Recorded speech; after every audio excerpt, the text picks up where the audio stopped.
Hey guys, it's Time for Tech here, and today I've got a video about Hello World in Swift.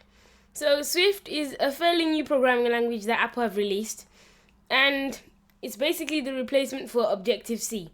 So previously, the main programming language that you'd see being used to develop an app would be Objective-C, but Apple thought it was too clunky and old, so they made Swift. Swift is actually a very good programming language.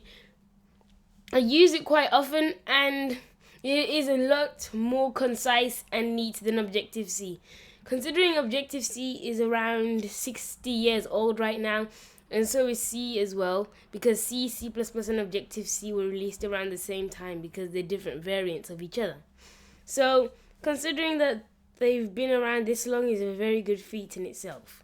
But anyway, let's get right into the code. If you'd seen my last video, you might be thinking that you've seen this code before, and it looks very, very similar because this is very similar to the Hello World in Python, but this is in Swift. So Swift is based on C, C++, and Objective-C, just a lot more refined and shortened down. So this is what they managed to get it to. Print, parentheses, speech marks, and a string.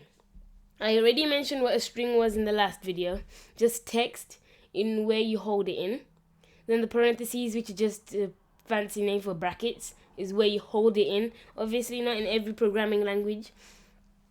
Some languages just have the speech marks. And then the print, the command telling you what to do.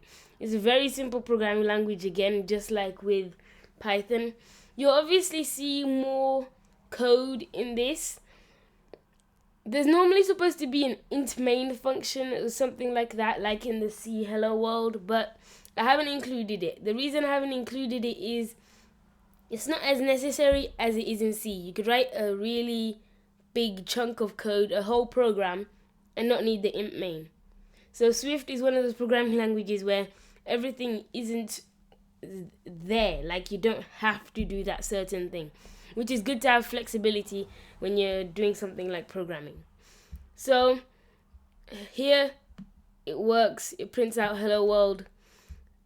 Again, with the Xcode thing, I still haven't managed to get it to run any other programming language.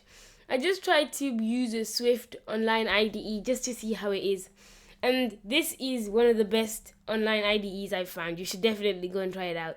And if you haven't got one that you've downloaded, or Xcode or anything like that, this is a really good one if you want to practice your Swift, because it automatically compiles for you. Also, I could type the code in now, so it just shows Hello World, and then there it's gone. So then I can put it in again. Hello World. And then it should pop up soon anyway. There. So this is a really good IDE, and the programming language Swift is relatively new. There's Swift 2.0 that's been released recently, and overall it is a good solid programming language.